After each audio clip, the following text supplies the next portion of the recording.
तो जैसा कि हमने लास्ट एपिसोड के अंदर देखा था, तियानी और जो वो वियर्ड क्लैन का बंदा होता है उन दोनों के बीच में जो फाइट होती है वो स्टार्ट हो जाती है। जिसे देखने के बाद में जो लिनियो होता है वो अपने मन में सोचता है कि कोई फ़र्क नहीं पड़ता कि हम लोग जो है वो कितने हाई रियलम पर पहुंच जाते हैं, हम लोग जो है वो कभी भी अपने इमोशंस जो होते हैं उनसे पीछा नहीं छुटा सकते। और उसके इतना बोलते के साथ ही हम फेरी यू को देखते हैं जो कि अब फाइट करने लगती है और फाइट करते हुए अपने साथियों से चिल्लाकर बोलती है कि अगर हम लोग जो है वो कुछ टाइम तक और इन्हें रोके रखे तो मुझे लगता है कि जो ध्यान ही है वो फाइट को जीत जाएगा। और अब फेरी यू के इतना बोलते के साथ ही हम देखते हैं कि ध्यान ही जो होता है वो वहाँ पर अपनी कोई पावरफुल टेक्निक जो होती है उसे एक्टिवेट कर देता है, जिसका उसके पीछे एक बहुत ही पावरफुल शैडो आ जाती है। और हम देखते हैं कि जो ध्यान ही होता है उसका अटैक इतना पावरफुल होता है कि एक ही अटैक में वो जो चैन चैन होता है उसे उठाकर दूर फेंक देता है। जिसके बाद में अब जो ध्यान ही होता है वो दोबारा से अपने अटैक को करते हुए बोलता है कि चलो अब इसे ख़त्म करते हैं। और इतना बोलकर तियानी अटैक करने के लिए जा ही रहा होता है, लेकिन तभी हम देखते हैं कि जो किंग टियान होता है वो भी अपना अटैक उसके ऊपर कर देता है। और अब जैसे ही दोनों के अटैक एक दूसरे के साथ में टकराते हैं तो वहीं पर ही डिस्ट्रॉय हो जाते हैं। और जो किंग टियान होता है वो मुस्कुराते हुए जो टियान ही होता है उससे बोलता है कि क्या बात है, तुम्हारे पास में क्योस ब्लड लाइन है, सच में ये काफ़ी इंटरेस्टिंग है। और इतना बोलते के साथ ही जो भाई टियान होता है वो उसके ऊपर अटैक को कर देता है। अटैक को कर कर चिल्लाते हुए बोलता है कि तुम्हारा अपोनेंट मैं हूँ। और इतना बोलकर वो अपने मन में सोचता है कि मुझे टियान ही के लिए थोड़ा टाइम जो है वो बाय करना होगा, यही हमारे जीतने का एक चांस हो सकता है। और इतना सोचकर वो अटैक करने ही वाला होता है, लेकिन तभी किंग टियान जो होता है वो उसके ऊपर अटैक करते हुए बोलता है कि क्या तुम्हें लगता है कि तुम मुझे हरा पाओगे। और अब किंग टियान के अटैक के कारण हम देखते हैं कि जो भाई टियान होता है वो बुरी तरह से इंजर्ड हो जाता है। और बाइजियान को इंजर्ड करने के बाद में जो किंग टियान होता है वो बाइजियान से बोलता है कि मैंने यहाँ पर जो तुम्हारा दोस्त लिनियो है उससे वादा किया है कि मैं तुम लोगों को नहीं मारूंगा, तो इसीलिए बेफालतू के मेरे हाथों से मरने की कोशिश मत करो।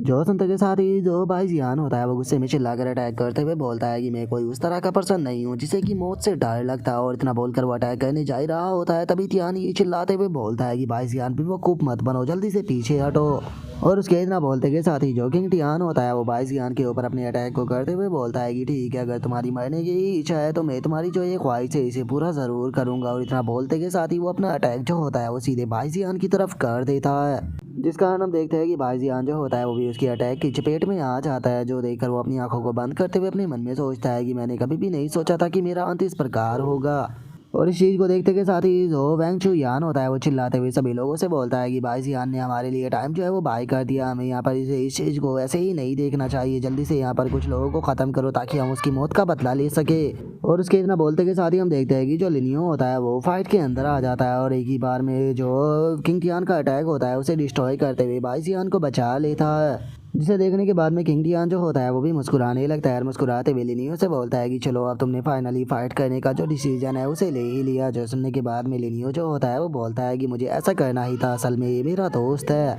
जो सुनते के साथ ही किंग टियान जो होता है वो लिनियो से बोलता है कि मैं चाहूंगा कि तुम इस फाइट के अंदर अपना बेस्ट दो, नहीं तो तुम्हारे पास में कोई भी चांस जो है वो जिंदा रहने का नहीं रहने वाला। जो सुनकर लिनियो से बोलता है कि इस फाइट को ख़त्म करने में मुझे ज़्यादा टाइम नहीं लगेगा। और इतना बोलकर लिनियो अपनी स्वॉर्ड को निकाल लेता है। और हम देखते हैं कि लिनियो इस बार होल्ड बैक करने के बिल्कुल भी मोड में नहीं होता और वो सीधे अपने इनर वर्ल्ड का जो 12th लेवल होता है उसे ओपन कर देता है। और अब लिनियो के 12th लेवल को देखते के साथ ही वहाँ पर खड़े हुए सभी के सभी बंदों के होश ही उड़ जाते हैं और वे चिल्लाते हुए बोलते हैं कि क्या ये 12th लेवल पर पहुँच चुका है। और उसके इनके इतना बोलते के साथ ही वैंग चू यान जो होता है वो भी घबराते हुए अपने मन में सोचता है कि ये कितना ज़्यादा डरावना है। जिस दिन लिनियो ने मेरे साथ में फ़ाइट की थी, अगर इसने अपने 12th लेवल का इस्तेमाल किया होता तो मेरे तो बचने का कोई भी चांस नहीं था, ये मुझे इस तरह से ख़त्म कर देता जैसे कि मैं कोई चींटी हूँ। और वैंग चू यान के इतना सोचते के साथ ही जो ध्यान ही होता है वो भी अपने मन में सोचता है कि इतनी लंबी हिस्ट्री रही है लेकिन हिस्ट्री के अंदर कोई भी ऐसा रिकॉर्ड नहीं है जो कि 12th लेवल पर पहुंचा हो, लेकिन लिनियो जो है वो इनर वर्ल्ड के 12th लेवल पर पहुंच गया। मुझे लगता है कि ये सभी सुप्रीमो के सबसे ज़्यादा ऊपर होगा। और उनके इतना बोलते के साथ ही हम देखते हैं कि लिनियो जो होता है वो अपने पाम अटैक को बनाकर सीधे जो किंग टियान होता है उसके ऊपर शूट कर देता है, जिससे कि जो किंग टियान होता है वो देखते हुए बोलता है कि क्या बस तुम इतना ही करने वाले हो, मुझे हराने के लिए ये काफ़ी नहीं होने वाला। और इतना बोलते के साथ ही किंग टियान जो होता है वो लिनियो के पाम अटैक को बहुत आसानी से डिस्ट्रॉय कर देता है। जिसके बाद में अब हम देखते हैं कि उन दोनों के बीच में क्लोज कॉम्बैट जो होती है वो शुरू हो जाती है, जहाँ पर कि वे दोनों ही जो होते हैं वो एक दूसरे के ऊपर अपनी फुल स्पीड के साथ में अटैक कर रहे होते हैं। और अब जो लिनियो होता है वो किंग टियान से बोलता है कि मैं जानता हूँ कि तुम वियर्ड क्लैन के जो लोग हो वो इनर वर्ल्ड को कल्टीवेट नहीं करते, बल्कि तुम कॉम्बैट बॉडी जो होती है उसे कल्टीवेट करते हो और इसी चीज़ के ऊपर तुम्हें प्राउड होता है। तो चलो मुझे दिखाओ कि आखिर तुम्हारी कॉम्बैट बॉडी जो है वो कितनी ज़्यादा पावरफुल है। देखते हैं कि तुम मेरे इस अटैक को संभाल पाते हो या नहीं। मैंने अपने इस अटैक को डिस्ट्रॉय का नाम जो है वो दिया है। और इतना बोलते के साथ ही जो लिनियो होता है वो तियानी के ऊपर अपने किंग कियान के ऊपर अपने अटैक को कर देता है, जहाँ पर कि किंग कियान को भी इस बार अटैक रोकने में बहुत दिक्कत हो रही होती है। लेकिन इस बार वो लिनियो का जो अटैक होता है उसे नहीं रोक पाता और हम देखते हैं कि लिनियो का अटैक टकराने के कारण उसके मुंह से ब्लीडिंग होना शुरू हो जाती है, जहाँ पर कि वो अटैक लगने से काफ़ी ज़्यादा पीछे भी हट जाता है। लेकिन हम देखते हैं कि इस चीज़ को देखने के बाद में जो किंग टियान होता है वो भी काफ़ी ज़्यादा एक्साइटेड होने लगता है और वो हंसते हुए बोलता है कि जैसा कि मैंने सोचा था, सच में तुमने मुझे यहाँ पर डिसअपॉइंट बिल्कुल भी नहीं किया, तो चलो अब मैं भी यहाँ पर बिल्कुल भी होल्ड बैक नहीं करूँगा। और इतना बोलते ही अब वो भी अपनी पूरी पावर को अनलीश कर देता है, जिसके बाद में वो सीधे जो लिनियो होता है उसकी तरफ अटैक करने के लिए जाने लगता है और लिनियो के पास में जाते के साथ ही अपना अटैक उसके ऊपर कर देता है, जहाँ पर कि लिनियो भी उसके अटैक को आसानी से रोक लेता है। और अब उन दोनों के बीच में इतनी खतरनाक फाइट होती है कि हम देखते हैं कि आसपास की ज़मीन भी टूटना स्टार्ट हो जाती है। और चूंकि उनकी फाइट के कारण आसपास की जो ज़मीन थी वो टूटने लग गई थी, तो हम देखते हैं कि अचानक से ही ज़मीन के अंदर से एक पैलेस जो होता है वो भी निकल कर बाहर आने लगता है, जिसे देखते के साथ ही जो वैंग चू यान होता है वो चिल्लाते हुए बोलता है कि एक मिनट, ये तो वही सुप्रीम टॉम्ब है। और वैंग चू यान के इतना बोलते के साथ ही हम देखते हैं कि अचानक से ही जो सुप्रीम टॉम्ब होता है उसके अंदर से एनर्जी निकलना स्टार्ट हो जाती है और वो एनर्जी जो होती है वो आकर सभी लोगों की बॉडी के ऊपर टकराने लगती है, जिस कारण हम देखते हैं कि सभी लोग जो होते हैं वो वहाँ से टेलीपोर्ट होने लगते हैं। और जो लिनियो होता है वो भी उस जगह से टेलीपोर्ट होकर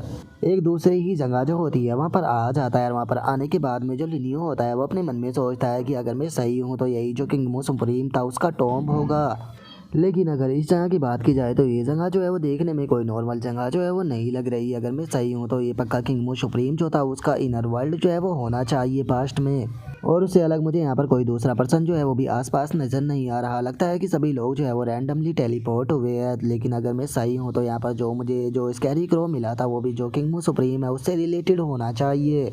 और इतना बोलते के साथ ही जो लिनियो होता है वो स्कैरी क्रो को निकाल लेता है और जैसे ही वो उसे निकालता है तो उसके अंदर से एक एनर्जी निकलकर सामने की तरफ जाने लगती है, जिसे देखकर लिनियो भी अब उस तरफ बढ़ना स्टार्ट कर देता है। और उस तरफ जाते हुए जो लिनियो होता है वो बोलता है कि जैसा कि मैंने अंदाज़ा लगाया था, मेरा अंदाज़ा बिल्कुल सही था। यहाँ पर अगर हमें किंग मो सुप्रीम के टॉम तक पहुँचना है तो उसकी की कुछ और नहीं बल्कि जो ये स्कैरी क्रो है वही होने वाली है। तो चलो फिर चल कर देखते हैं कि आखिर मैं कहाँ तक पहुँचता हूँ। और अब लिनियो के इतना सोचते के साथ ही हम देखते हैं कि 20 साल जो होते हैं वो बीत जाते हैं और अब जो लिनियो होता है वो भी फाइनली एक जगह पर पहुँच कर रुक जाता है। और हम देखते हैं कि लिनियो के सामने एक झोपड़ी जैसा पैलेस जो होता है वो बना होता है, जिसे देखने के बाद में जो लिनियो होता है वो बोलता है कि फाइनली इतने लंबे टाइम तक चलने के बाद में मुझे कोई पैलेस नज़र आया। और लिनियो के इतना बोलते के साथ ही हम देखते हैं कि अचानक से ही उसके पास में जो वो पुतला होता है उसके अंदर से एक एनर्जी जो होती है वो निकल कर सीधे जो वो घर होता है उसके किवाड़ों पर जाकर टकराती है, जिसे देखने के बाद में जो लिनियो होता है वो अपने मन में सोचता है कि मैंने ये कभी भी नहीं सोचा था कि ये स्कैरी क्रो जो है वो इतना ज़्यादा यहाँ पर मेरे काम आएगा। ये तो अगर हमें जो ये झोपड़ी है इसे ओपन करना है तो उसकी भी की यही है। और अब इतना सोचते के साथ ही जो लिनियो होता है वो उस जगह के अंदर आ जाता है, जहाँ पर कि हम एक पर्सन को देखते हैं जो कि मरा हुआ उस जगह पर बैठा हुआ होता है। और अब उसे देखने के बाद में जो लिनियो होता है वो बोलता है कि सीनियर किंगमो प्लीज़ मुझे माफ़ कर देना इस काम के लिए, लेकिन चाहे कुछ भी क्यों ना हो जाए मैं आपकी जो बॉडी है उसे यहाँ पर जो वियर्ड क्लैन के लोग हैं उनके हाथों में लगने नहीं दे सकता, क्योंकि अगर ऐसा हुआ तो इससे बहुत ज़्यादा तबाही मच जाएगी। तो इसीलिए यहाँ पर जितनी भी सारी की सारी चीज़ें हैं मैं उन सभी को यहाँ पर कलेक्ट जो है वो करने वाला हूँ। और अब इतना बोलते के साथ ही जो लिनियो होता है वो वहाँ पर अपनी किसी पावर का इस्तेमाल करना शुरू कर देता है। और अब लिनियो के इस टेक्निक का इस्तेमाल करते के साथ ही हमारा आज का एपिसोड जो होता है वो यहीं पर ही कंप्लीट हो जाता है। तो नेक्स्ट एपिसोड के अंदर देखेंगे कि आगे क्या होता है। अगर आप लोगों को वीडियो अच्छी लगी हो तो लाइक करना, चैनल को सब्सक्राइब करना। मैं मिलता हूँ नेक्स्ट एपिसोड के अंदर, तब तक के लिए बाय बाय गाइस।